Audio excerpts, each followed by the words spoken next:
Bueno, buenas tardes desde Los Ángeles. Ah, Hoy es el 2 de julio 2025 y estamos en la reunión 34 del grupo de estudio Platón y Teosofía. Estamos estudiando la República, específicamente la sección del libro de la República, del libro quinto al libro sexto, donde Platón trata de las cualidades que necesita una persona para ser filósofo y para poder ser juez, para poder ser guardián. Si lo llevamos a nuestra vida teosófica, porque esa es la idea del grupo, ¿verdad? Estudiar Platón teosóficamente y, y poder ampliar lo que estudiamos en teosofía, sobre todo la voz del silencio y la doctrina secreta, y ampliarla, ¿verdad? Y nutrirnos con más, con otro punto de vista. Y lo que está diciendo Platón en estos momentos que estamos estudiando nos está dando las condiciones, las cualidades de, de nuestra vida en el camino hacia el sendero. La vida filosófica es exactamente el despertar en el camino a que hay un sendero místico. Bien, eso es lo que estamos estudiando en este momento. Platón no lo explica así, pero da la idea de que esto es así porque él divide la alegoría de la caverna en dos momentos. Dentro de la caverna, el camino; fuera de la caverna, hacia el sol, ¿verdad? Ya que el sol y la luna iluminan, es el sendero. Entonces, nuestra vida teosófica es en la cual despertamos a que estamos en un camino con todo el mundo, y en ese caminar vamos a despertar nuevamente a que hay un sendero interno, una vida mística. Esa es la voz del silencio. En el camino abierto a todos, ese es el camino dentro de la caverna de Platón. Ahí tenemos que despertar a que para vivir en esa caverna, en esta sociedad, tenemos que tener una vida moral, social, servicial. Bien, eso se da por entendido. Y esa es la vida virtuosa, y nuestra vida diaria basada en estudiar y practicar las virtudes y mejorarnos. Para Platón, virtudes son excelencias, igual que las paramitas. Y, y ese despertar hacia la filosofía, que significa amor a la sabiduría, que significa teosofía, sabiduría divina, porque ¿qué otra sabiduría hay ahí, verdad? Pero la divina. Entonces, en la doctrina secreta, la sabiduría divina es estudiar el universo; en la voz del silencio es estudiar el ser humano, lo que le llaman el yo superior, el ser superior. En inglés, higher self. Self, higher, superior, ¿verdad? Y recuerden que tenemos el problema en español, que el self se traduce de tres maneras: mismo, yo mismo, myself. El otro es en psicología, ego, y en filosofía, el ser. Pero en inglés no hay ese problema, es self. Y Platón no tenía ese problema, que lo llamaba auto, como el automóvil, auto. Interesante, ¿verdad? Entonces, para no desviarnos, estamos estudiando a Platón para reconocer las cualidades en nosotros en el camino, despertarlas aquellas que no tenemos y practicar y mejorar las que tenemos, con el sentido, con la visión de que vamos a despertar hacia la luz del sol. Ese es el ojo contemplativo. Entonces tenemos una vida moral, interna y externa, y tenemos una vida mística, interna y externa.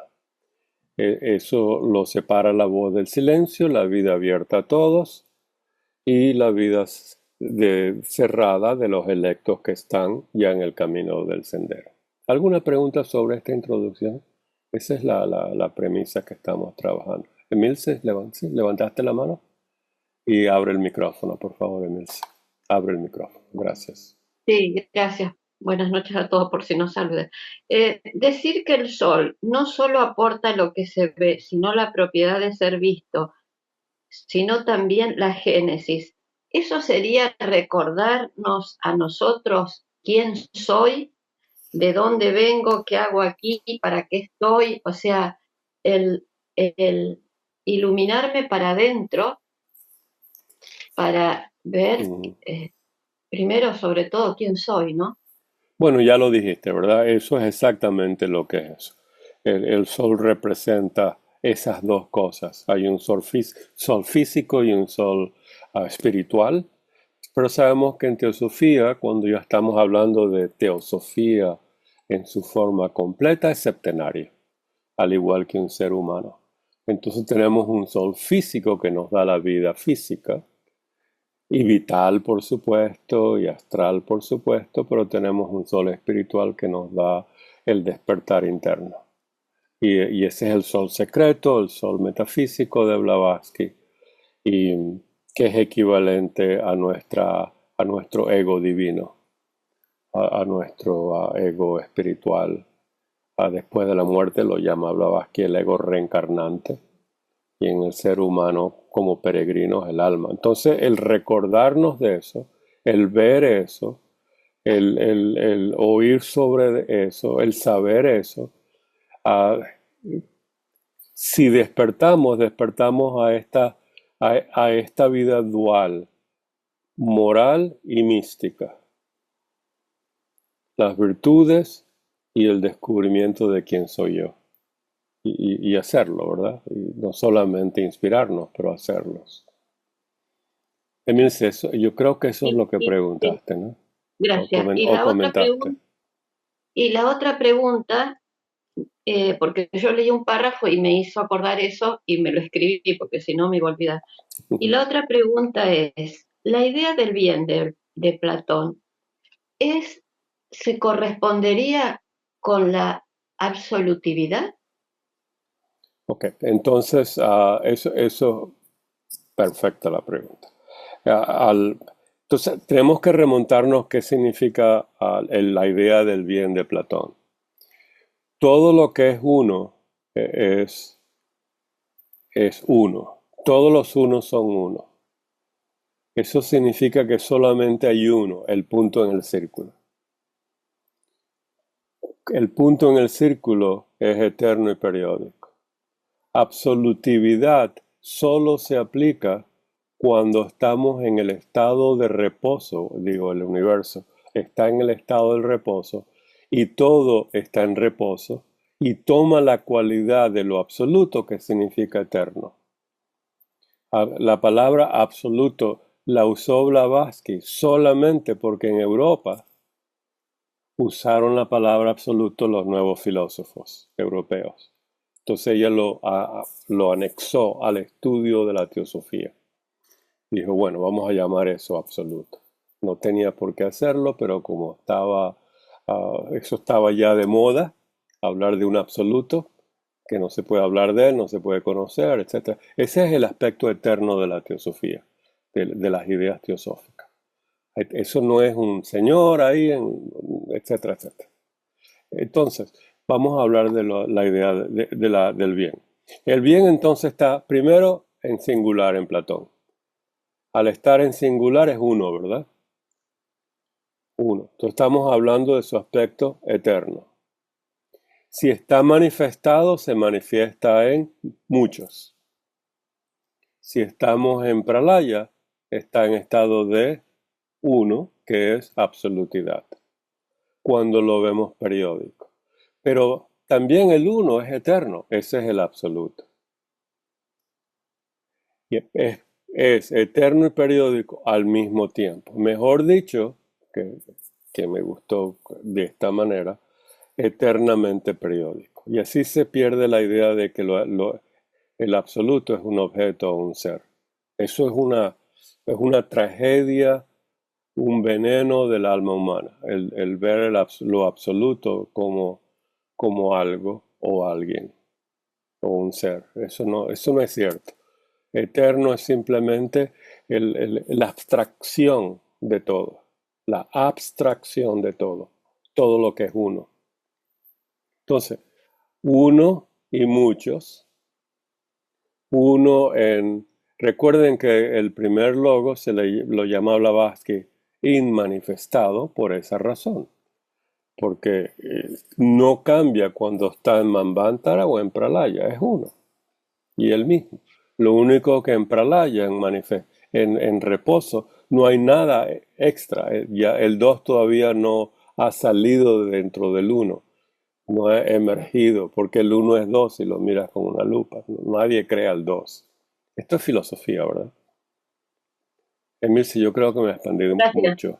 Creo que me expandí mucho. Entonces, No, la idea de compasión en el budismo es análoga a la idea del bien en Platón. Compasión es uno, en singular. La gente es compasiva, todos somos compasivos. Entonces, cuando el budista habla de la compasión es absoluta, es la ley de las leyes, es lo más supremo que tiene el ser humano. Platón lo llama el bien y Jesús lo llama amor, ama a todos. Y el otro llama el Dharma y el otro lo llama la civilidad. Y hay muchas palabras que describen lo mismo, pero es uno. Eso significa que en el momento que contemplas el uno, de acuerdo al objeto de tu contemplación, lo vas a denominar de una manera o de otra. Compasión, bien, justicia, amor, bondad, etcétera. Todo es lo mismo. Todo es lo mismo. Y significa gracias. absoluto o absolutez. O muchas cosas. Tenemos a Diana, me parece que Diana tenía la mano levantada. Sí, pero me lo acabas de contestar diciendo que la compasión, el amor, la justicia, todo es Uno. uno. Sí, Uno. Y en exacto. ese uno es inmanifestado, es el punto en el círculo, es el primer logos, es la cualidad única del universo en ese momento y cambia de acuerdo a nuestro objeto de contemplación. Eso significa si tú estás estudiando lo que es la justicia y te concentras en la justicia porque ya es tu amiga y puedes contemplarla porque ya la conoces y tienes un chispazo. Lo que estás viendo es el uno en la forma de justicia o la justicia en la forma una. ¿Lo ves? Y ese chispazo es luminoso, transformativo y te cambia cuando lo haces. El problema es que nosotros a veces nos concentramos o creemos que sabemos algo y tiene muchas lagunas. No lo conocemos y no tenemos la idea completa, no la podemos ver. Perfecto, mil gracias, Martín, clarísimo. Bueno, por lo menos 4. 4 gracias, no 1000. Pero bueno, ahí vamos. Pilar, bienvenida, Pilar. Hola. Pero una pregunta, cuando hablamos de ese uno inmanifestado, absoluto, digamos de lo que nada podemos decir, no es el punto en el círculo, porque el punto en el círculo ya sería una reflexión de él, ¿verdad? Ok. Entonces vamos a volver a la parte filosófica de esto. Cuando tú hablas de esa manera, si describes lo que es eterno, no estás describiendo lo que es periódico. Y entonces cuando describes lo que es eterno, vienen palabras como abstracciones, es el todo, es la nada, es lo absoluto, no podemos hablar de ello, no podemos describirlo, es todo oscuridad, por decirlo así, el cuadro del fondo. Ah, pero al mismo tiempo es periódico. De ahí que el punto se le llama punto sin dimensiones, sin cualidades, y al mismo tiempo es inmanifestado porque no tiene dimensiones, no tiene cualidades, no tiene partes. ¿Ok? Pero cuando comienza la manifestación, se da uno cuenta que no solamente no es uno, pero es mucho y tiene partes. Entonces se le llama ahora unidad. Y sus componentes son piecitas o partes de esa unidad. Entonces, ¿qué tenemos? Tenemos el uno como abstracción. Tenemos la unidad como su conjunto de las partes, que es todo el universo. No sé si me sigue. Entonces vamos a volver a esto. Como punto tiene la naturaleza dual de que es eterna y periódica. ¿En eso estamos de acuerdo o no? Porque el punto en el círculo es el germen del universo. Así lo dice ahora. Eso es Sí, teosofía. sí, Es el germen, el germen del pero universo. no es lo absoluto. No es lo absoluto. El Ok, problema, pero porque lo estás viendo como un punto en el círculo. ajá. Si lo ves entonces, ¿cuál es la relación del punto con lo absoluto? Es su aspecto eterno, que deja ese punto. Ya es todo, ya no es nada. Pero el punto está ahí, todo es oscuro. El círculo es oscuro, el punto es oscuro, el cuadro de adentro, de afuera es oscuro, todo es oscuro, no hay punto. Pero el punto nadie lo cree. En el momento que tú separas el punto del fondo y del círculo, entonces necesitas a alguien que lo crea. Pero Blavatsky usa la palabra emerge o siempre está. Emerge a nuestra vista, a nuestra contemplación. Eso siempre está. Entonces es eternamente periódico.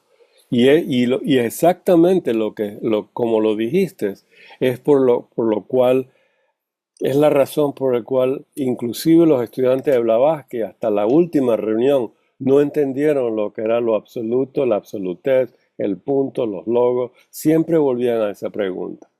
Porque ella no explicó perfectamente, es muy difícil la idea de que el uno es el aspecto periódico de lo absoluto, que recuerdas una palabra de los europeos, De aquello, de digamos. aquello, esa es la palabra de Platón o de los vedantinos, Ajá. aquello, ¿verdad? Ujú, O para Brahman si están en eso, ujú, o Sunyata budista, o Ein Sof si eres cabalista, pero aquella, y ese es el misterio más grande de todo, ¿verdad? ujú, ujú. Pero al mismo tiempo, eso no crea el uno, no crea el primer logos, está ahí, No, nadie crea nada. no. Entonces, y no es ni siquiera la casa del uno, todo eso es lo mismo, ¿ves? Es un juego de palabras, se necesita vocabulario para describir los chispazos de contemplación de los videntes, que son los rishis, etcétera, etcétera. Entonces, Eh, vuélvelo a repetir, a ver lo que estás diciendo, a ver si lo viste claro. Y lo tienes que explicarlo, eso se llama el logos, poder razonarlo. Pero es que, no, es que te lo digo porque Ajá, estaba pensando en los Yoga Sutras de Patanjali. ok, Yo sé que ellos no van más allá del camino de, digamos, del avatar, ¿verdad? Ellos no siguen, claro. no se habla al menos Ujú. del camino del Bodhisattva, ¿verdad? Que No, nosotros, no se digamos, lo habla. retomamos del budismo. Sí. Pero cuando en Samadhi, ¿verdad? La última Ujú, parte, ujú, digamos, de las prácticas internas, en ese momento, cuando el aspirante o el practicante está en un Samadhi profundo y se ilumina y mira, digamos, la luz clara sin nubes y ve aquello, ¿verdad? Y reconoce su propia naturaleza, ¿verdad? ujú.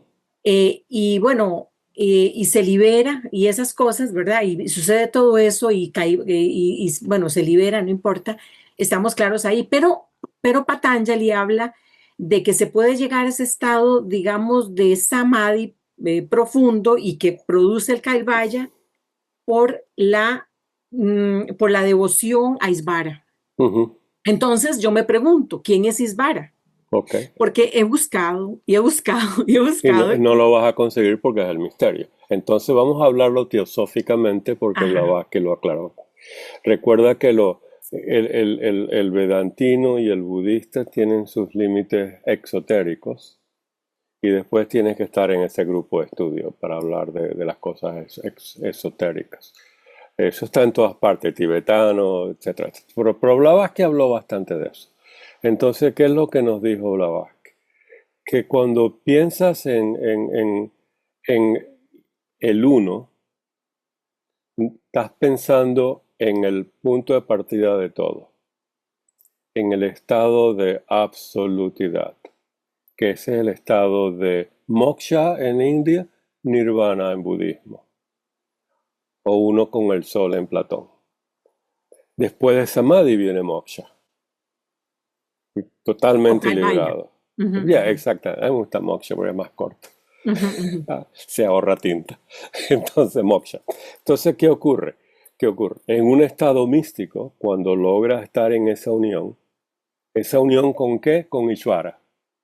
¿Qué es Ishvara? Alaya para los budistas y para la voz del silencio. Eso es el tercer logos. Ese es el alma del mundo. Ujú, ujú. Pero eso es teosofía. Tú no le puedes decir eso a alguien. Por eso Porque, Blavatsky dice que el logos es el logo manifestado. Perdón, que Ishvara es el logos, pero el logo manifestado, el Dios claro, de los y cristianos, ese es el tercer logo. el Y tercero. ese es Oeahu el joven. Y eso es lo que él es en Cosmogénesis, por eso hay que estudiar la doctrina, no Sí. para ser científico, pero para comprender en qué estamos meditando. Y entonces, en la estancia 3, número 7, sloka 7 de Cosmogénesis, te describe el tercer logos, o Eajo el joven, su descripción y su función. Eso es Ishvara, que también se le llama en Tibet Avalokiteshvara, y Ah, tiene bueno. muchos nombres, ¿verdad? Tiene muchos, pero es el tercer logos en el Platón, y eso significa que Zeus, ¿verdad? Hijo de Crono, hijo de Urano, o sea, nieto de Urano. Entonces él es el tercer logo. Todo eso sale de caos, y ese caos es esa oscuridad eterna, ¿verdad? Por decirlo así. Ok, entonces, lo que hacemos, fíjate bien, lo que hace el estudiante de teosofía, porque Blavatsky ahora explicó la doctrina secreta y el camino místico en la voz del silencio. Y tenemos dos pilares muy importantes, ¿verdad? Disculpe que use tu nombre. Tenemos dos columnas muy importantes. En la doctrina secreta vamos a aprender de dónde salimos, a dónde llegamos, ese es el alma del mundo, que es lo que podemos comprender. Más allá de eso tenemos el espíritu del universo, segundo logos, y el primer logo, la raíz de todo. Ujú. Pero eso es eterno, eso es lo absoluto. Perdona, repetí eso otra vez. Entonces, Entonces, místicamente, ujú, místicamente, cuando tú te contemplas en la realidad, estás ujú. contemplando en el tercer logo porque es lo que uno puede comprender, Ajá. el alma del mundo, Alaya, Anima Mundi, Akasha, Mahat, la Virgen del Universo, todo eso es lo mismo, ¿verdad? Sorry, hay un Desde- paréntesis. Y eso Ok, que estás diciendo es, en realidad, el ser superior nuestro porque es de la misma naturaleza. exactamente, es Ok, ok, Alaya, es nuestro ok, maestro interno.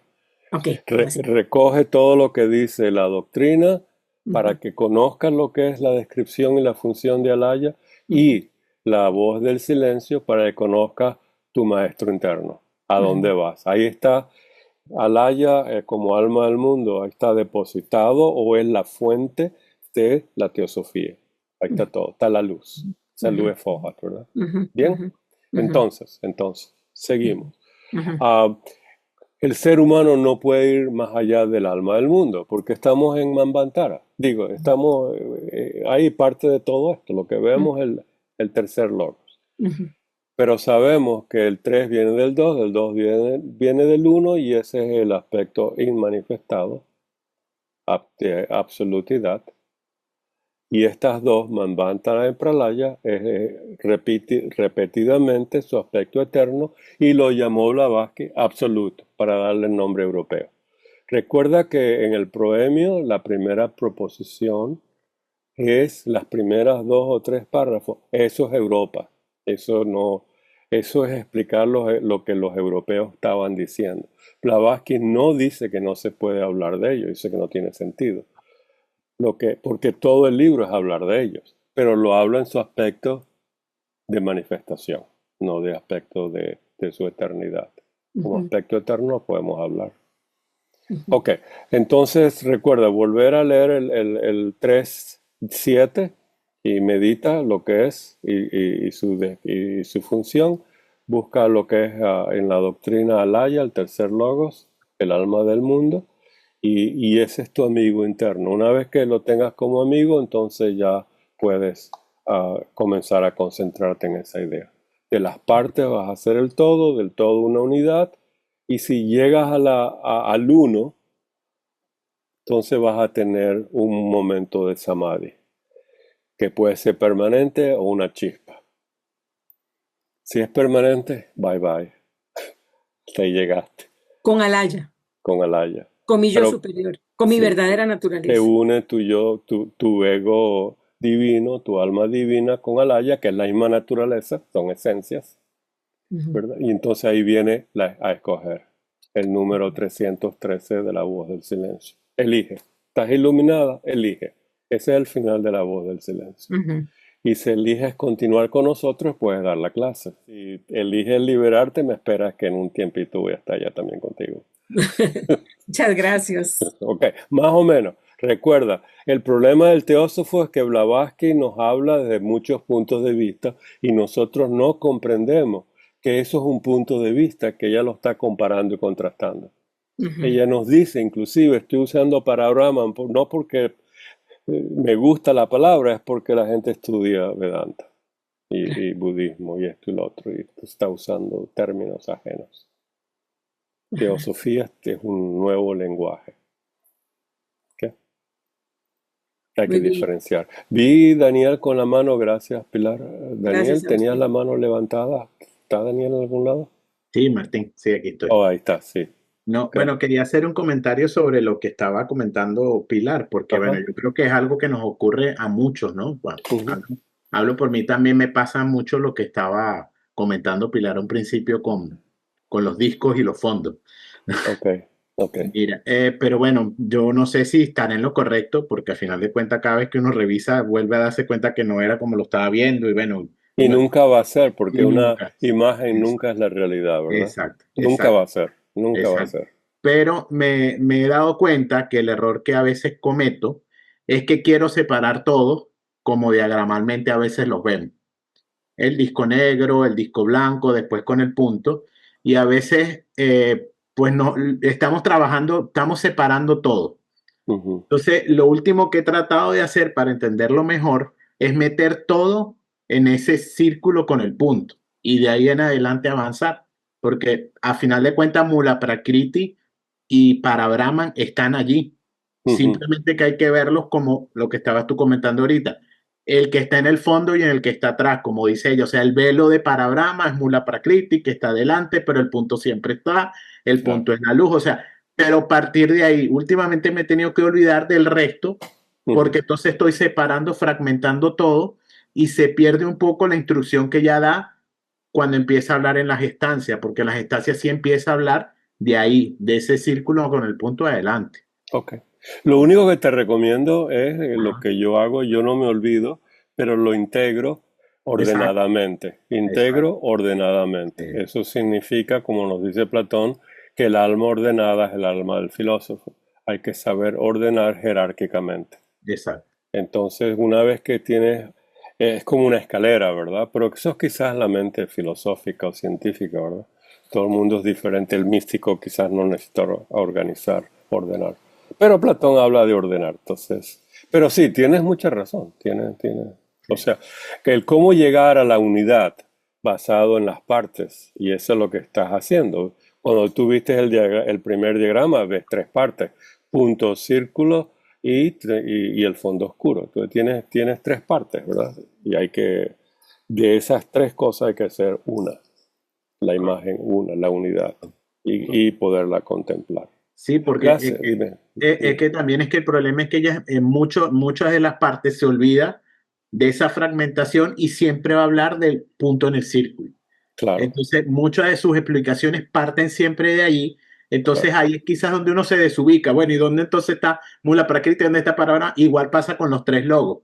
Ella termina hablando, bueno, como sabemos, de un logo, el logo manifestado y el manifestado. Se olvida del segundo, a veces por ahí aparece un Ok, cuarto. ok, entonces vamos.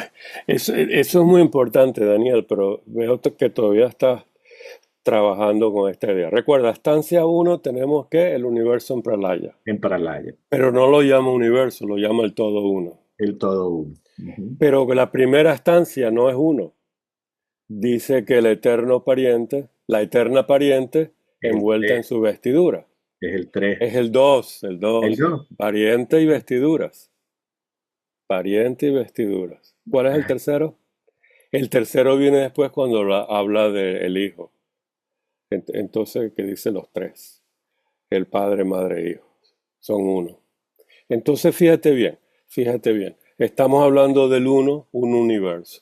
Estamos hablando del dos, el uno, la eterna pariente envuelta en sus vestiduras. Ahí está para Brahman como pariente y está Mula Prakriti como envoltura. Después, más adelante, nos da en Pralaya la visión de que los tres son uno. O sea, ahora el padre, madre, hijo, el tercer logos, es uno, porque estamos en Pralaya. Entonces todo es el punto. Por eso a mí me gusta mucho el yin en el yang. Cuando tú ves el yin en el yang en la doctrina secreta es el punto. Pero cuando ya se está manifestando es una dualidad, yin en yang. Pero cuando ves el yin tiene el yang. O sea, son 1, 2, 4, que es punto, línea, cruz. Esa es otra manera de hablar del tercero, que es el cuarto. Más o menos. Volver a empezar. Facilito. Mira, yo he tenido 50 años volviendo a empezar. Y después cuando piense y digo, Dios mío, ¿cómo los confundí? Vuelvo a empezar otra vez, porque estoy confundido yo. Pero esa es la idea, ¿verdad? Sí. Tenemos que llegar a la unidad y entre más aprendemos, mejor podemos integrar las partes. Pero si no integramos las partes y las organizamos, entonces vamos a estar desconectados. Mi mente así como simple. Bueno, pero las tienes agarradas, la mente, está todo ahí. Ay. Bueno, Ok, sí. dale, Bueno, Ángela. Yo logré entender más o menos las explicaciones para Pilar, que estuvieron maravillosas y se me abrió algo allí, pero creo entender, o entendí yo, que la doctrina secreta en general, no estoy hablando ni del primer tomo, sino en general, es como decir la parte filosófica del esoterismo. Porque en un lugar ella dice que nosotros somos filósofos, pero no podemos ser ocultistas prácticos. Y explica también el por qué, ¿no? En esoterismo práctico, creo que es allí donde ocultismo práctico, ¿verdad? Eso sí que lo dice, y ella tiene toda la razón, claro, de lo que yo recuerdo. Entonces tú dijiste, la filosofía. Entonces, la doctrina secreta, para que la estudiamos, entendamos los procesos de dónde venimos, qué tenemos que agir, pero en realidad la parte mística, según lo que yo te entendí, es la voz del silencio, o sea, es la práctica.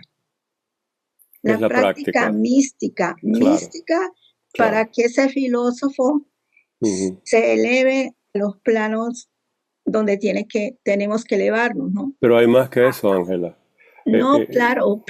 Lo que te quiero decir es que la doctrina no solamente nos describe el universo y la cosmogénesis, pero nos dice quién es nuestro maestro interno y dónde está la sabiduría divina, que es Alaya. Que está en Alaya, correcto. Y que es nosotros mismos. Y ese es el camino místico de la voz del silencio. Y ese es el camino místico y se complementa. Así lo entiendo. Es la finalidad, es la finalidad. Es la finalidad y se complementa en la misma doctrina secreta y también nos da la práctica interna. Claro, exactamente. Interna, no solo en la doctrina secreta, sino en la voz del silencio. Porque realmente si entendemos más o menos la voz del silencio, vemos que todo va hacia lo interno, hacia nuestro desarrollo. No solo de mente, no solo de mente, sino internamente, despertar ese ser interno nuestro, ¿verdad? Cierto. Sí. Muy bien, sí. Bueno. No, eso es Recuerden, la doctrina secreta no nos va no nos quiere transformar en astrónomos ni en geólogos, ni antropólogos. Lo que nos quiere decir es de dónde venimos, a dónde vamos, Alaya, y el viaje de la mónada, el peregrinaje de la mónada. Porque en ese peregrinaje, en la voz del silencio, como dijiste bien, está entonces el camino del místico. Ahora, si uno quiere quedarse en el camino de la virtud, y el camino del servicio al prójimo, eso está bien, ese es el camino de todos. Pero Blavatsky nos mostró al final de su vida que hay una fraternidad que se dedica a mostrarnos el otro camino, el otro sendero, por decirlo mejor, Sí. en las palabras de ellos, que es el sendero del místico. Que es secreto, no está abierto a todos, pero nos dieron una ventanita. Sí, sí, nos abrieron así un Y puntico todos como- los grandes maestros y místicos nos abrieron esa ventanita. Platón Claro. la describe en la caverna, ¿verdad? A ver, Dani. Buenas tardes, noches Buenas a todos.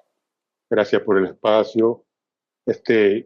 Como todos nosotros los teósofos que tratamos de estudiar teosofía, esa 1, 2 y 3 siempre nos confunde. Yo no he visto un teósofo que me pueda decir, yo no he estado confundido con esto. Yo lo he visto de diferentes puntos de vista y manera de decirlo así. Ujú, Yo veo los 3 logos. Vamos a llamarle el absoluto en Pralaya. ujú, Absoluto. Nada, no hay evolución, nada, absoluto. ujú, ¿Verdad? ¿Qué pasa? El primer logo es el impulsador de la evolución. ujú, ¿Cómo comenzamos esta evolución? ujú, Para mí, el primer logo dice, yo no tengo a nadie, déjame reflexionar o reflexionarme a mí mismo. Con otras palabras, es como verme un doble y ser el segundo logo. ujú, Se manifiesta por una reflexión de Ujú. él mismo. ujú, Él se queda siendo el primer logo. ujú, Él no cambia. ujú, Solo tú estás viendo la representación de él como un segundo logo, ujú, que ya es manifestado, ujú, que ya está en movimiento. Ya ujú, comenzó el impulso de la evolución, ujú. ¿verdad? Y ahí que le llamamos padre y madre. Claro. Cada logo tiene su trabajo. Ujú, El primer logo es la evolución, es el impulso de la evolución. ujú, El segundo logo es donde yo veo, entiendo y creo, es donde Ujú. se arreglan esas jerarquías que van a dirigir ese nuevo pralaya. ujú, Todas esas jerarquías se generan ahí. ujú, Después que está el segundo logo en lugar, ya tenemos cómo vamos a llevar esta evolución. ujú, El primero y el segundo logo se combinan ujú, y crean el tercer logo ujú, para crear las creaciones de todo. ujú, Toda creación se crea en el tercer logo, donde ujú, tiempo y espacios se comienzan a evolucionar, ujú. ¿verdad? Entonces, ahí tenemos el 1, el 2 y el 3, pero todavía el 1 es el 1, el 2 es el 2 y el 3 es el 3. Ujú, Pero es el 3 en sí es el 1, porque Ujú. en sí es el 1 reflexionado. Ok. Pero todavía el 1 te sigue siendo el absoluto. Ok. Entonces volvemos aquí, donde el tiempo y el espacio, donde se comienzan a formar esas jerarquías, comienzan a formar esos niveles de materia. Y ahí Septenarios. exactamente, ahí que comenzamos a dividir la materia en 7 diferentes estados de conciencia, por decirlo así, Exactamente. ¿verdad? Y así que yo lo he cogido. Está muy Y, bien. y sigo para adelante así, no sé si estoy bien. Martín, No, saca, por supuesto que no estás bien, ¿verdad? Pero por ahí vamos todos, ¿verdad, Dani? Lo que te falta es agregar algunas cositas que Blavatsky nos dio en la Sí, no, doctrina definitivamente, Martín. y, Muchísimas y- y- cosas me hacen e falta integrar agregar. mucho. Una de las palabras fundamentales que no usaste, que es fundamental, es absolutidad. Y ella la usa constantemente, pero en español no la tiene, porque la tradujeron como absoluto. No, yo creía que cuando dije primer logo, el absoluto. Dijiste Yo creía que... absoluto, pero Blavatsky no lo dice como absoluto. Ella dice Ok, absolutidad.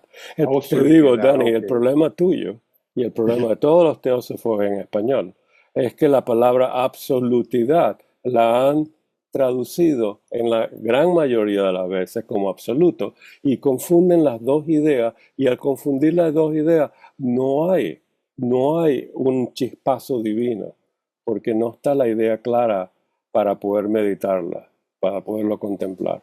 Y la Gracias, Martín. diferencia entre lo absoluto y la absolutez es que la absolutez es el universo cuando está en pralaya.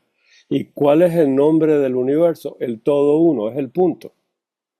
Entonces, el universo es el punto. El todo uno. Fíjate bien la bonita palabra. Que dice Blavatsky en el proemio que el todo uno en pralaya está en estado de absolutidad. En español dice en estado de lo absoluto. Y eso es lo que dijiste. Eso no es Gracias. cierto. Eso no es. Entonces yo te recomiendo que lo vuelvas a contemplar, cambiando la idea de que agregando la idea de la absolutidad y viendo que al mismo tiempo todo es eterno y periódico. Y si te olvidas de lo absoluto y de la absolutidad y dices eternamente periódico, el punto es el universo, como dice Blavatsky, todo está bien, ¿verdad? Eternamente. Exactamente. No hay Exactamente. absoluto, nadie quiere, es un proceso, son eventos. El primer logos no quiere nada, es simplemente el primer momento que siempre ha existido y va a existir. El segundo logos es el segundo momento del universo, donde las células ahora son dos, ¿verdad? Comienza el feto, el universo a formarse en la analogía. El tercer logos cuando ya está formado la triplicidad y ya comienza la unidad de vida a observarse. Y es eternamente, ese proceso es eternamente. Es un proceso bellísimo.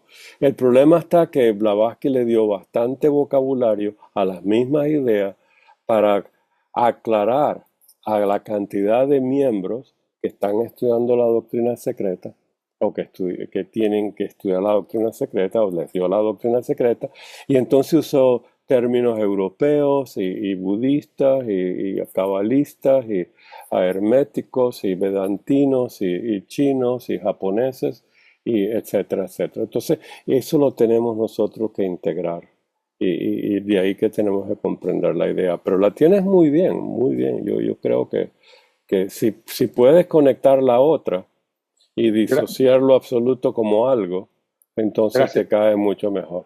Gracias, ¿Sí? Martín. Tú sabes que sí, en sí mi español no es tan, digamos, tan bueno, pero gracias, sí, te entiendo perfectamente. Ok, Así lo me haré. alegra, me alegra. Y gracias por Gracias. compartir, Dani. Gracias por compartir.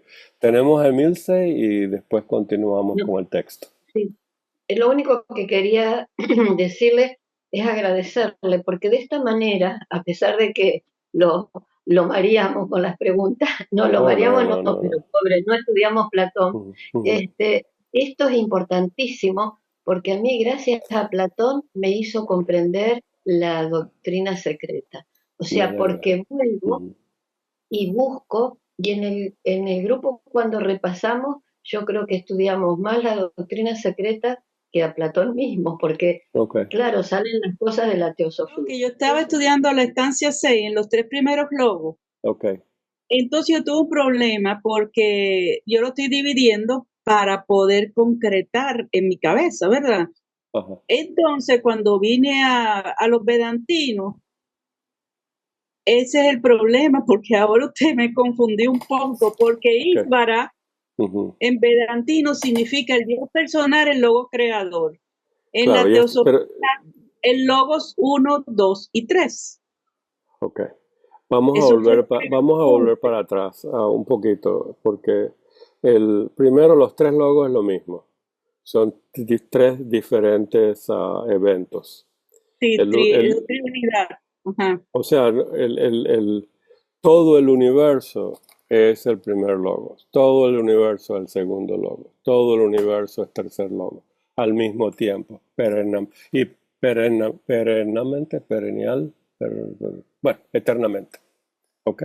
Entonces, por eso Blavatsky diferencia cuando lo muestra místicamente y míticamente a Oeahu el viejo y Oeahu el joven.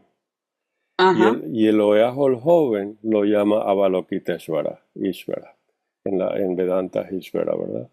Entonces, Ishvara es lo más alto que el vedantino puede llegarlo porque está cubierto por Maya. Maya tiene varios poderes.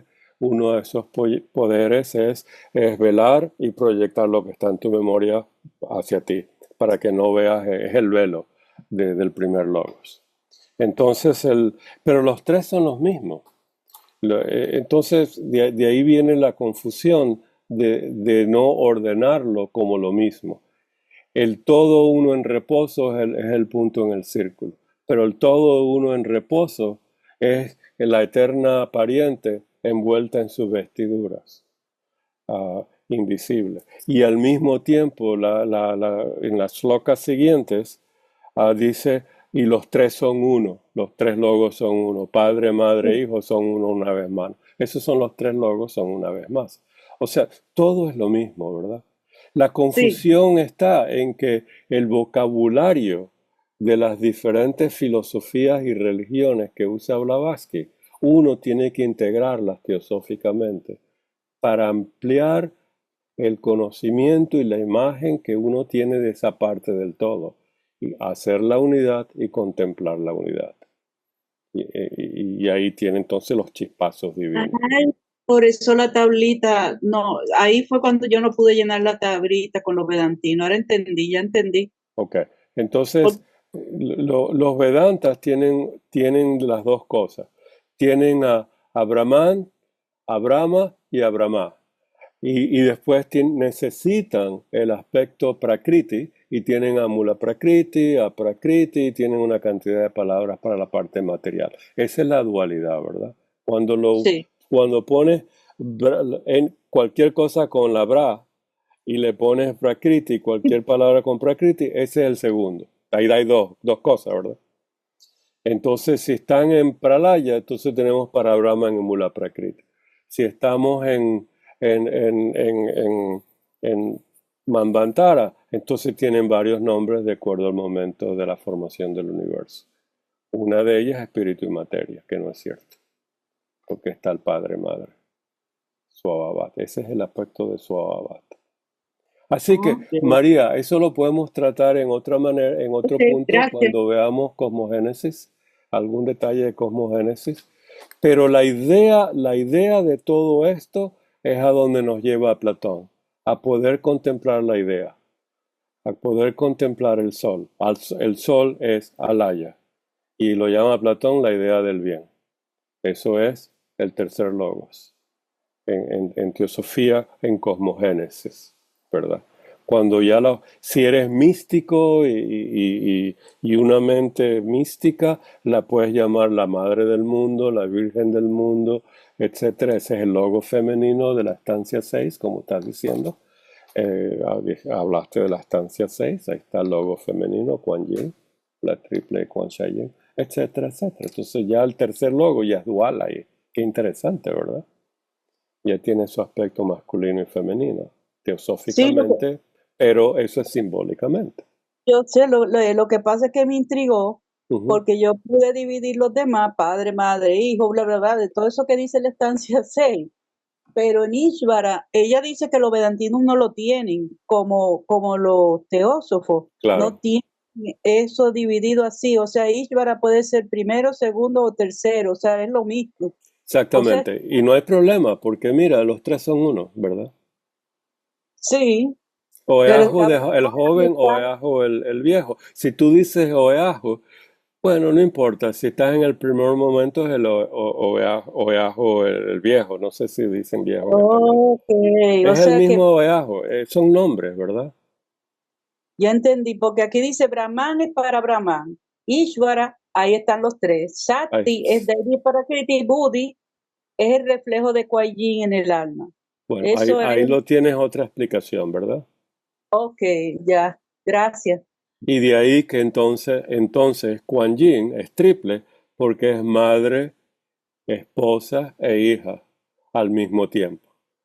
Ahora fue que los de energía Porque las femenina de tres son Ishvara, una, las tres son una, Kuan Yin, ¿verdad? Dependiendo Kuan de lo que Yin, estás sí, enfocado en tus sí, contemplaciones, a ese estado estás uniendo tu esencia con esa esencia. Energía compasiva del logos en teosofía.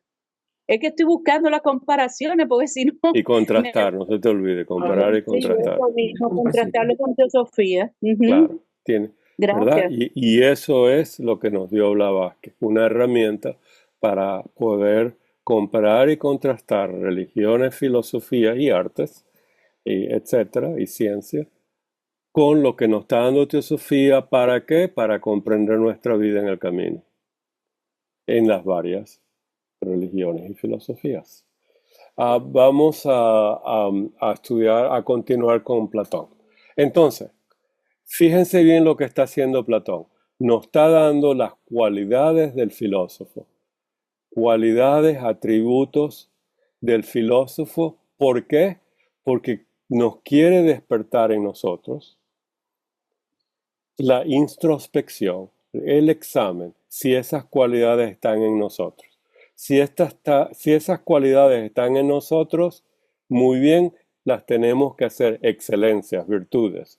Eso significa la práctica de ellas, mejorarlas cada vez más. Mejorar, mejorar, mejorar. ¿Cómo lo puedo hacer mejor cuando hago mi práctica de virtudes?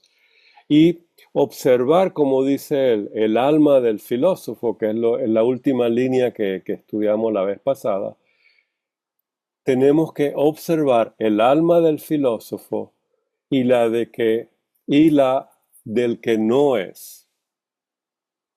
Y examina si ya desde temprano es justa, armónica, templante, etc.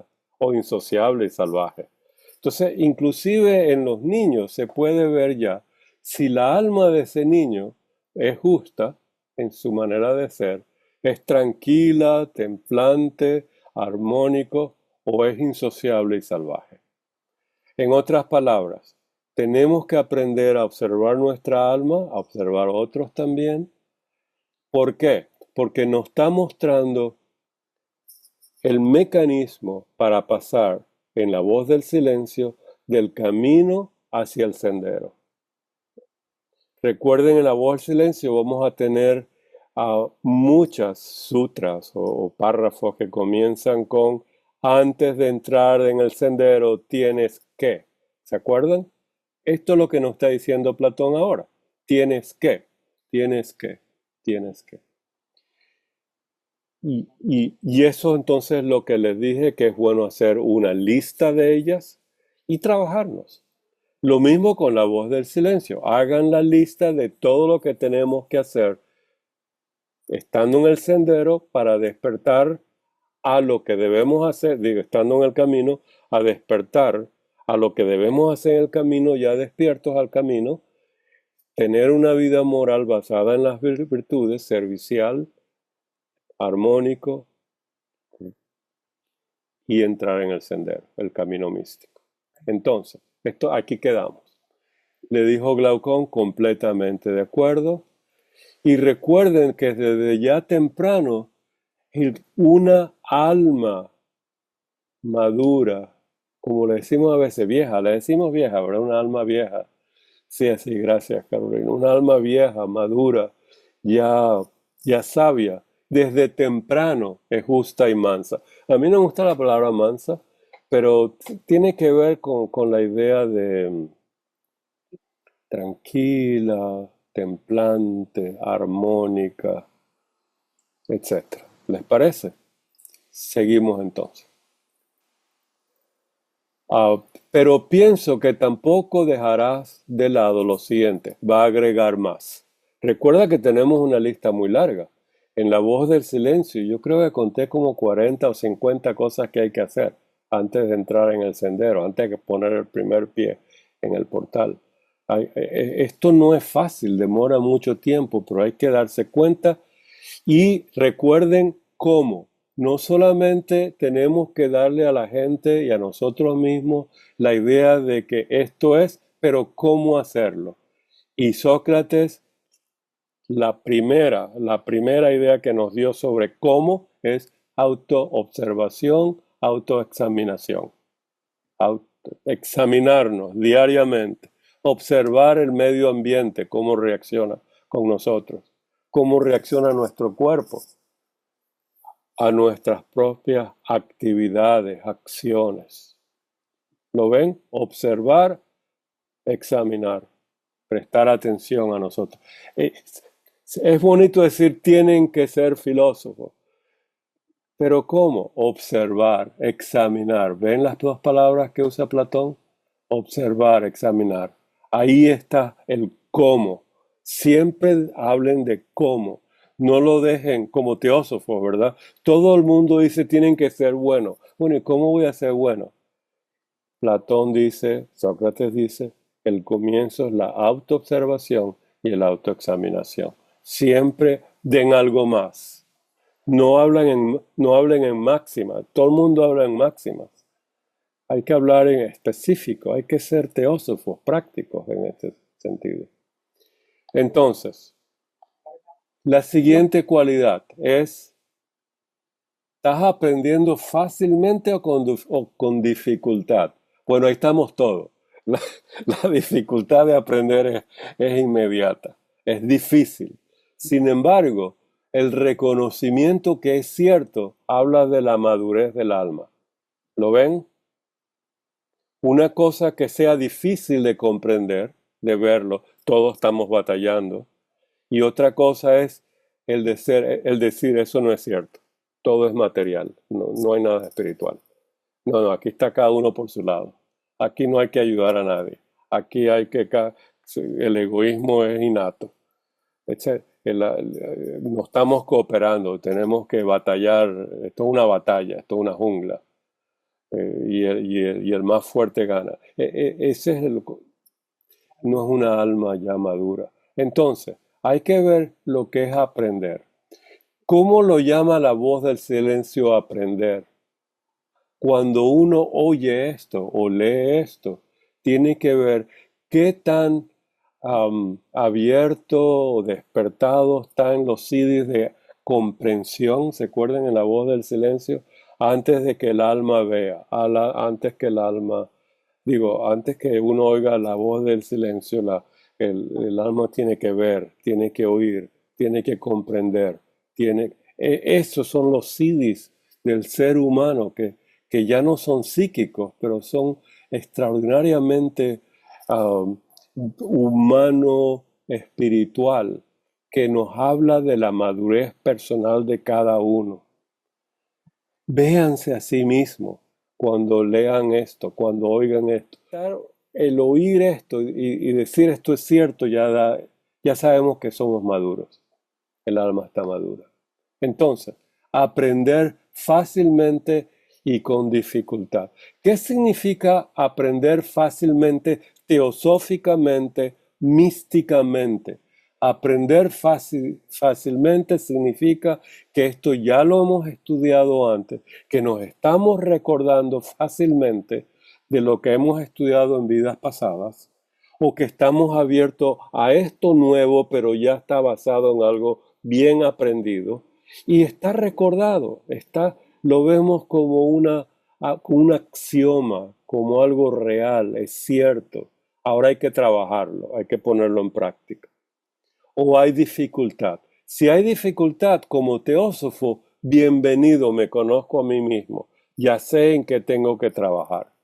Esto es perfecto. Pero si tengo dificultad, no quiero confundir a los demás. Hay que tener cuidado, hay que saber dónde estoy en el camino. Estoy al principio del camino, ya despierto. Hay una parte del camino que estoy totalmente ciego al camino. Y hay un momento que me despierto, que hay un camino hacia el sendero. Ahí estamos todos. Entonces, eso es lo que significa eso. Y cuando uno quiere, no puede porque se mortifica penosamente y alcanza resultados mediocres. Eso significa lo siguiente. ¿No se han dado cuenta que la gente quiere ayudar y no sabe cómo ayudar? Y lo que está haciendo algo egoísta. O se mete en líos ayudando a la gente.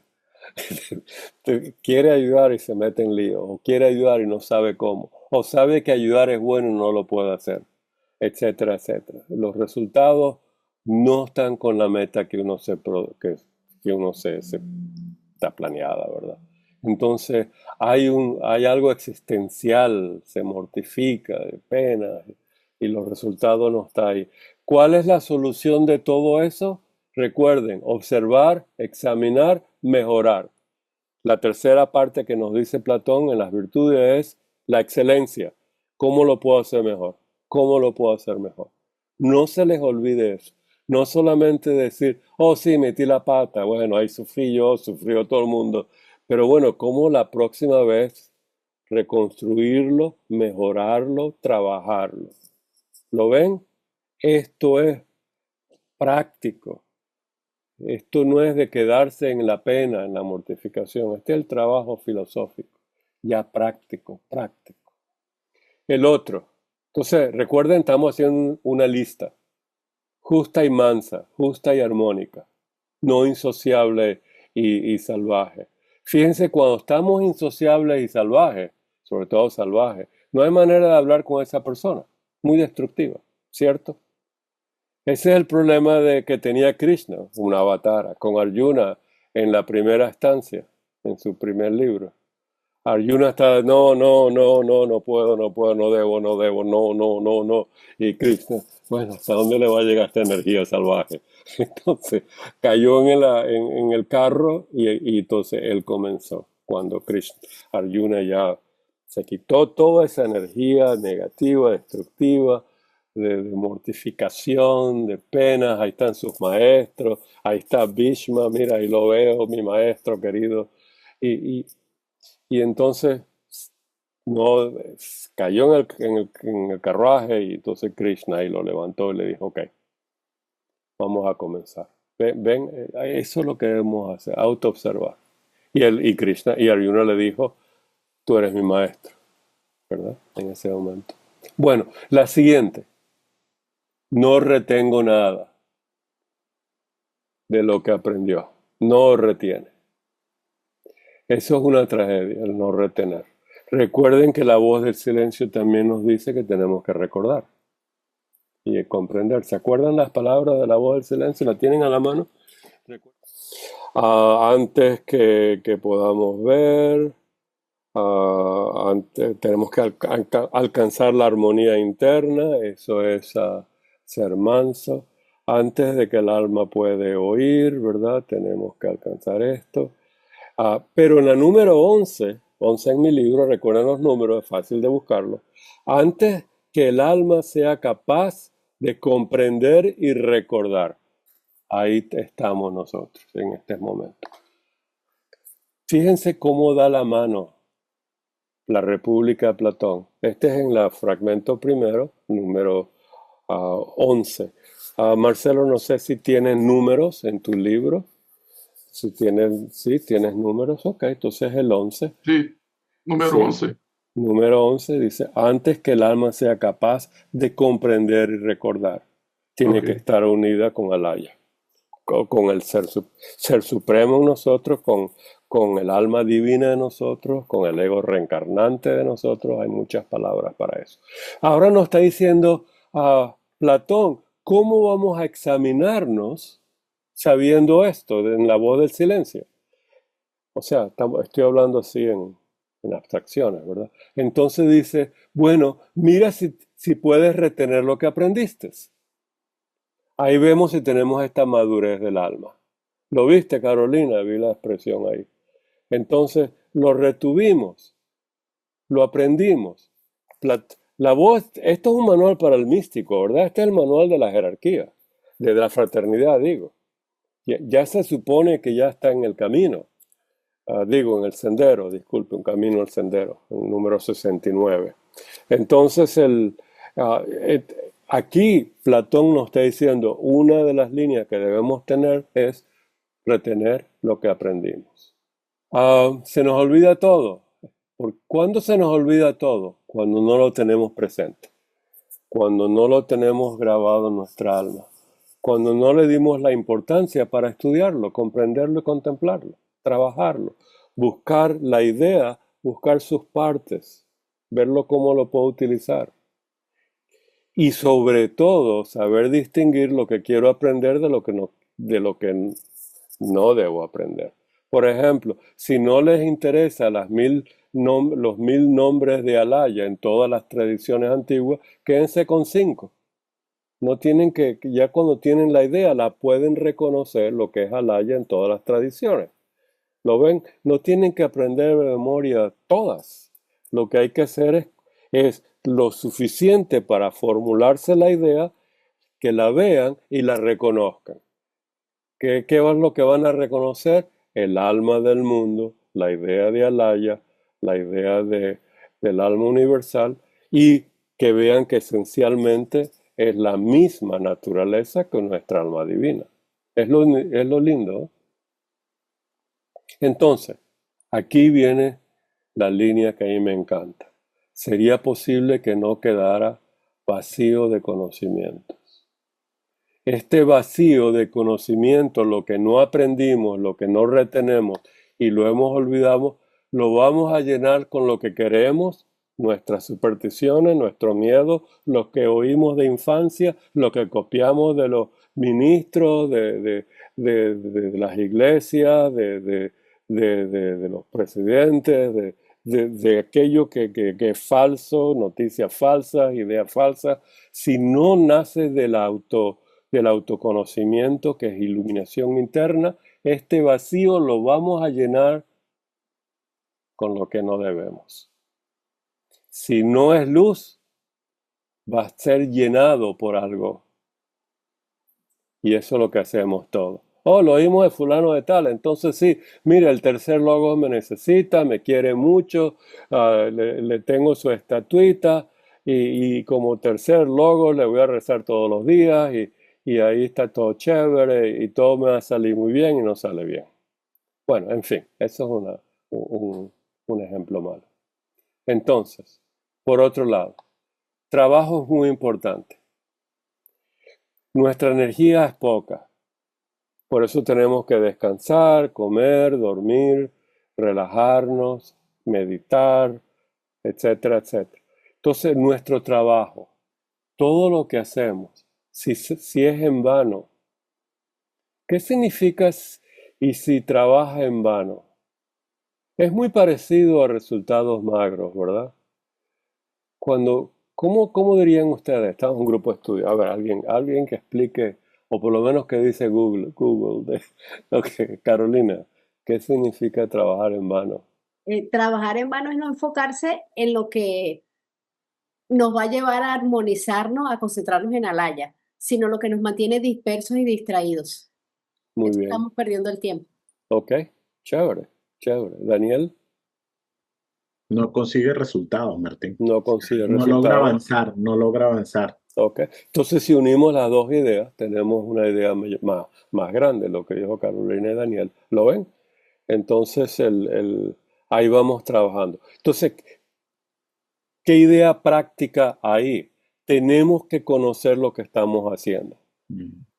Por ejemplo, vamos a ayudar a la sociedad teosófica a hacer eso. Y si no sabemos cómo hacerlo, ¿por qué levantamos la mano y no llegamos a hacer nada? Entonces hay que estudiar. ¿Cómo decir? Oh, sí, yo voy a ser justo. Y lo único que hago es pedir dinero para mí. Eso no es justicia, por ejemplo. Hay que saber la idea. Ejemplos malos, pero ahí vamos. Piensen en eso, ¿verdad? Entonces, cuando uno se examina y se observa a sí mismo y ve que trabaja en vano, que hay resultados magros, entonces podría terminar en algo muy malo, odiarse a sí mismo y al trabajo. Esto es muy feo, unas palabras muy feas. Entonces uno se deprime, se sale de la sociedad teosófica, se sale de la sociedad, se deprime, puede quedar a criminalidad, etcétera, etcétera, bajezas. Hay que tener mucho cuidado con esto. Ángela, por favor. Sí. Y Martín, ese trabajar en vano no sería que hay que trabajar es en lo esencial, o sea, buscar lo esencial, lo que verdaderamente es útil. Ok, está bien. Porque a veces uno se llena de Ajá. de cositas que a la larga no sirven para nada. Exactamente, muy bien dicho. Por ejemplo, un trabajo banal es trabajar en una biblioteca y limpiar cada página del libro. Entonces, página 1, página Eso, 2. Me qué diste esa bien, imagen. La qué verdad, bien es un esa. trabajo que, bueno, es muy útil, ¿verdad? Pero, a ver, ¿quién levantó? Carolina, dale. Y después Daniel. Gracias. No, y en ese Gracias, momento Ángela. también tenemos que discernir porque juzgamos entonces la enseñanza, porque no la entendemos. Ujú. Y quien tiene que entenderla y prepararse para entenderla es nosotros mismos. Entonces, por eso la gente se escapa, deja esta filosofía y va brincando de filosofía en filosofía porque no está preparado, todavía no la entiende y la juzga. Cuando el que tiene que prepararse es uno para poder asimilarla y entenderla y ver, aunque sea, cuál es el máximo que podemos dar de esa realidad a la que podemos tener acceso. Exactamente. Saberla compartir, saberla. Exacto. Y, Gracias. y también, Dime. como decías, el momento de la ayuda, Ujú. de estar capacitados, porque a veces queremos es ayudar y mucho ayuda el que poco estorba. Esa ayuda tiene que ser de alguien que está realmente capacitado, de que sea en el momento adecuado y a la persona adecuada, porque no podemos estar brindando ayuda a todo el mundo. Hay gente que no está Claro. receptiva. En ese sentido, dentro de la sociedad, cada uno tiene sus talentos y conociendo y examinando, observando qué talento tengo yo, me puedo ofrecer ayudar en ese sentido, ¿verdad? Gracias. Aquí John Aljo hace unos 20 años o más me dijo, Martín, vas a ser conferencista nacional. Y entonces ahí comencé en Estados Unidos a dar conferencias. O sea, lo ves, y quedó muy bien. Yo a John, que ya está en el de Bachán, lo quería mucho, ¿verdad? Muy buenos amigos. John Aljo, un presidente de la sociedad. O sea, cada uno tiene su talento, ¿verdad? Tenemos a Daniel Emilce. Daniel, por favor. Rapidito. Martín, bueno, en esa parte de trabajar en vano también, ¿no? Sí, Ujú. sí, hay que hacer como esa revisión y ese reconocimiento de verdad, porque entonces hay muchos pueden caer también en lo que se habla hoy en día muy a menudo del autoengaño. Yo soy bueno, Claro. yo soy bondadoso porque te lo estás creyendo, porque no estás viendo tu verdadera eh, tu verdadero espíritu, por usar esa Naturaleza. palabra ahorita, Sí. naturaleza, exacto, es más exacto. Igual el caso también con la enseñanza, con el conocimiento. Yo sé mucho, yo sé mucho, yo sé mucho, pero hay que verlo realmente lo que es, o sea, observarse sinceramente. Ujú. De ahí que a mí me gusta lo que leí de la Sociedad Teosófica, que todos somos estudiantes de teosofía, ¿verdad? Y entre todos estamos aprendiendo, estudiando juntos, y etcétera, etcétera. Gracias y Emilce, y continuamos, ¿verdad? Ah, a mí me gustaría pensar en, en la integración de las virtudes de cada uno, enfocar las virtudes y, Ujú. y darle importancia a las virtudes de cada persona, porque eso es lo que ayuda a desarrollar a esa persona, Ujú. a mí a comprender esa Ujú. virtud, porque él me puede enseñar de una manera distinta a lo que yo la veo. Claro. Entonces, es estar atento Ujú. a, a la verdad del otro, por eso la importancia de la sinceridad, de la integridad, Sí, de cuando uno se manifiesta, manifestarlo desde el corazón, no desde las palabras lindas. claro. Entonces, la atención plena de nosotros para que eso mismo son como lamparitas que Ujú. nos van iluminando, digo yo. No, estuvo muy bien. Y mira, para compartir en mi vida, a lo que acabas de decir, ah, yo me desperté a ello leyendo el primer libro de las meditaciones de Marco Aurelio. No sé si algunos de ustedes tienen las meditaciones de Marco Aurelio, el gran filósofo estoico emperador romano. Ha escrito un libro muy bello, estoico, ¿verdad? Una filosofía particular.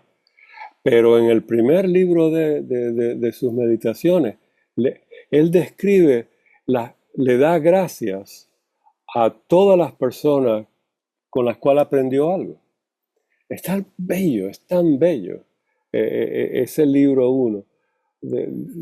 De fulano de tal aprendí lo siguiente, de fulano, y ahí me di cuenta, Emilce, lo que tú dices, cada uno tiene sus virtudes y sus fallas, ¿verdad?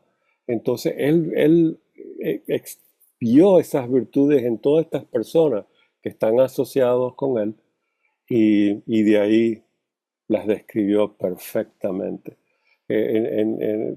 Yo les recomiendo por lo menos el primer libro, algo muy bello. Seguimos entonces. Entonces, por supuesto, recuerden lo que queda, lo que dice: si no lo aprende, si no lo retiene, si no olvida la sabiduría divina, lo que está estudiando en teosofía, queda un vacío, que es ese vacío, una piecita del rompecabezas de la idea que estamos contemplando. Por ejemplo, alaya, ¿verdad? Absorberse en alaya, es lo que es el mandato de la voz del silencio. Si alaya no es nuestro amigo o amiga, entonces si queda un sitio vacío que no lo conozco, no lo he podido integrar, y si le meto ahí que alaya es un Dios que me va a castigar, ¿verdad? Tercer logos, o que me va a mandar al infierno para siempre, con ese miedo no puedo ser uno con alaya, por ejemplo, ¿verdad? Es una idea. Entonces, recuerden bien lo que estamos estudiando. Esto es muy importante en el camino hacia el sendero. Cuidado con odiarse a sí mismo y a los trabajos que hacemos si fallan, etcétera, etcétera. Lo que tenemos que estar entonces en un estado de examinación, observación y cómo hacerlo mejor. ¿Qué fue lo que falló? El ave fénix, renacer. Ahora sabio, y llegar a la idea también que ese no es mi talento, se lo voy a dejar a otro, ¿verdad? Pero descubre uno los talentos de uno. Entonces, por consiguiente, no debemos admitir el alma olvidadiza entre las, entre las debidamente filosóficas. Tenemos que aprender a recordar. Recordar no es memorizar, es que el alma lo comprenda y tenga acceso a esa idea a la vez cuando la necesite usar. ¿Estamos? Ese es como dijo Annie Besant, cuando estudiemos, por favor presten atención al principio que rige la idea. Cuando lleguen a ese principio ya está escrita en el alma. Ese es el resultado de la meditación. Muy buena enseñanza de Annie Besant. El principio regente de las ideas que estamos estudiando. Entonces, sino que hemos de buscar una alma dotada de una buena memoria. Recuerden lo que significa memoria. Memoria también es uno de los elementos de la Antakarana en la Vedanta, en la India. Antakarana es nuestro sendero interno, es nuestro puente. Estoy completamente de acuerdo, wow. Hasta ahí vamos muy bien. Y sigue. Entonces vamos a ver de la naturaleza que es extraña a la musa, recuerda las 9 musas, y a la buena forma nos empuja hacia ninguna otra parte que a la desmesura. Hay que tener cuidado con caer en la desmesura. ¿Qué es la desmesura? Es cuando no sabemos hasta dónde hacer las cosas, cuando no hay medida armónica del trabajo, cuando exageramos nuestras intenciones y nuestras acciones. No hay mesura. ¿Qué es mesurar? Es el límite, ¿verdad? A ver, ¿alguien tiene otra idea de mesura y mesura, verdad? Tengo medida. Medida, gracias. Exceso Equilibrio. también. Exceso, O equilibrio. exceso. Entonces, estamos buscando la verdad. Recuerden que la verdad en la voz del silencio es alaya, la sabiduría divina. Ahí vamos, ahí venimos. Si somos místicos, vamos a tener chispazos de alaya constantemente. Si no somos místicos, hay que trabajarlo gradualmente. Poco a poco, ahí vamos a llegar. Y todos tenemos chispazos de lo que es bello, eso es alaya. Entonces, como hemos dicho, una medida que sea, que no sea exagerado, que sea propio en su actividad. Cuidado con las exageraciones, cuidado con la, ¿cómo lo llama aquí? Desmesura. Yo esta palabra como desmesura nunca la uso, pero sí la entiendo como aquello que está, como dicen, como han dicho, gracias, más allá de ¿cómo lo diría el Buda? Un camino del medio, ¿verdad? Ni Sin de falta, límites. Camino del medio, sí. camino del medio, sí, que no haya ni exceso ni defecto. Que no No es vaya el uno exceso. rebotando entre dos paredes de exceso y defecto. A ver, María, La hablaste. rectitud. Sí, la rectitud. De recto pensar, Rectitud. es recto esto. Perfecto. Perfecto. Ahora, ¿cómo puede saber uno que está desmesurado? Eso es una palabra, desmesurado, así la desmesurado. ¿Sí? Bueno, entonces la única manera es observar y examinar a nosotros y al medio ambiente. El medio ambiente es como reacciona la naturaleza y la gente con nosotros. Entonces, aquí concluye. Buscaremos por consiguiente un espíritu que, además de las otras cualidades, esté naturalmente dotado de rectitud, me gustó eso de budismo, y gracia. Gracias a ti, Platón, por su propia naturaleza. Que se deje guiar fácilmente hacia el aspecto de lo que es cada cosa. Que entonces tenemos naturalmente dotado de rectitud y gracia. ¿Qué es gracia? En el cristianismo la gracia es muy importante, la da Dios, ¿verdad?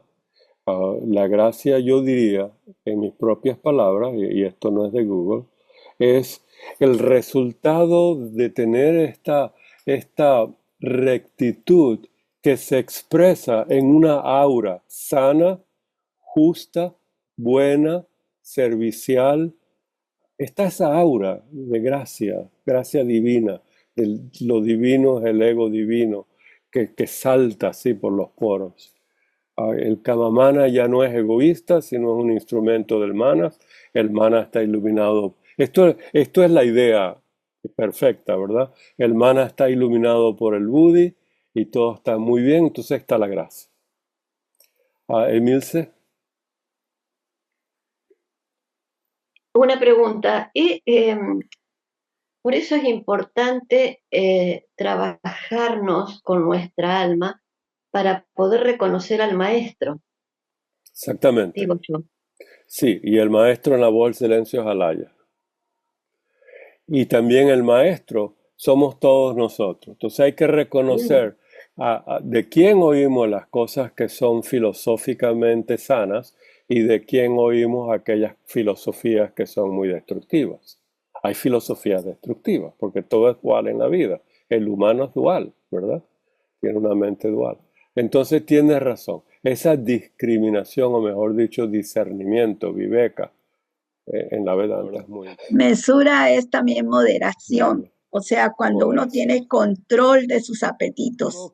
Gracias, Ángela. Hay algo que yo quería hacer en el grupo de estudio que nunca lo hice, es poner este libro abierto al grupo y que cada uno ponga entonces el comentario de ellos, de sus propias investigaciones, etcétera. Si lo quieren hacer, lo podemos hacer. Y tenemos entonces el libro ya anotado con lo de nosotros. Es una idea, ¿verdad? Piénsenla a ver. Pero mire, termina esto y con esto terminamos nosotros. Que se deje guiar fácilmente hacia el aspecto de lo que es cada cosa. Miren, muy importante es la palabra ser, el verbo ser, es. En otras palabras, la palabra ser tiene en su naturaleza la idea de auto, la idea de esencia, la idea de self, la idea de atma. Lo que es cada cosa es la esencia de cada cosa. En otras maneras, en otras palabras, naturalmente nosotros, si no tenemos camamanas que nos lleva hacia abajo, naturalmente vamos al alma de las cosas. Hacia arriba, sí, exactamente, Mills. Si no tenemos el abrazo de kama, ¿verdad? Es decir, nosotros somos una personalidad. La mente gravitacionalmente, fojáticamente, naturalmente, gravita hacia Buddhi, que es la naturaleza del alma de las cosas. Entonces, eso es lo que es cada cosa. Y eso es la propia naturaleza de cada cosa. Entonces, ¿cómo llegar a eso? Aquí está la clave. Tener mesura y tener esa gracia. Platón siempre es práctico en esa manera. ¿Cómo? ¿Cómo? No solamente decir, hay que tener mesura, hay que tener gracioso. Como los monos, ¿qué es eso? Entonces, ¿y qué hago con eso? Entonces aquí nos dice, naturalmente, tendiendo esas rectitudes, sin exageraciones, tener esa gracia divina natural, entonces naturalmente el maestro interno o un maestro externo, ¿verdad? Mientras sea esto, un Sócrates, ¿verdad? Fácilmente nos puede guiar a la esencia de las cosas, que es Alaya misma, y la unión de Alaya con el alma divina. Es lo mismo, es la misma esencia. Qué lindo, ¿verdad? Estudiar a Platón. Ajá. Martín, no solamente que ahorita que estás hablando de este último pedacito, Ajá. en otra traducción que tengo por aquí, dice, la tendencia natural apunte a la contemplación de la esencia de las cosas. Wow, Es de eso la palabra está contemplación. tan buena, fíjate bien. Y aquí está cómo, ¿verdad? Que eso es tan importante para nosotros, ¿verdad? Porque la gente habla en máximas. Cuando alguien da conferencia, la 90%, 95% son máximas. Tiene que hacer esto, tiene que hacer esto, tiene que hacer esto. Tenemos que ser buenos, tenemos que hacer esto. ¿Cómo? ¿Dónde están el aspecto de observación, etcétera? Pero está muy lindo, Daniel. Gracias. Sí. Bueno, ese es el problema, no saber griego, ¿verdad? Sí. O de no saber tibetano o sánscrito. Ese es un problema, o chino si queremos estudiar el Tao Te Ching, etcétera.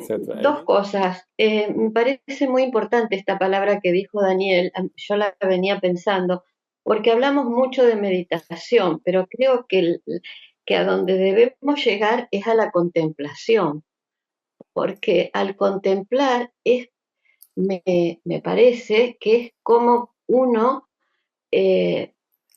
forma parte de esa esencia.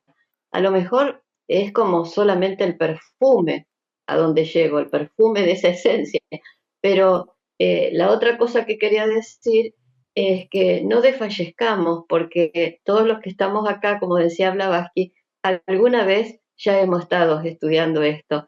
Cierto. Entonces esto nos ayuda a recordar y es como regar una planta, ¿no? Nada más. Cierto. Gracias. Vamos a la primera parte. Y ese es el corazón de la voz del silencio. Dhyana, ¿se acuerdan? Dhyana Samadhi, Dhyana Prajnaparamita. Ese es el corazón del primer fragmento y del tercer fragmento. Llegar al estado contemplativo. Ahí comienza la vida mística.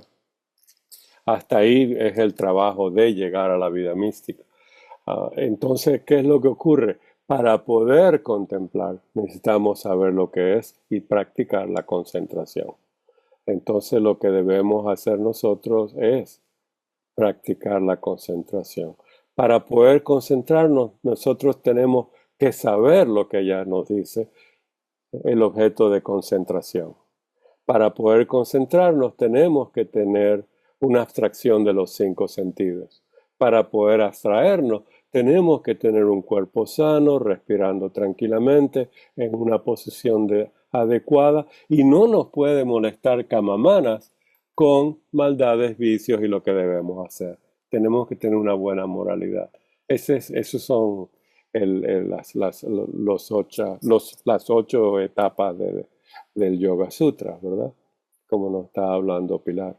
Entonces, fíjate bien, el corazón es exactamente eso, contemplar. Lo único que nadie nos explica cómo contemplar. Entonces, ¿qué es lo que debemos hacer? Blavatsky nos dice, antes que te metas en contemplación, trabaja en la concentración.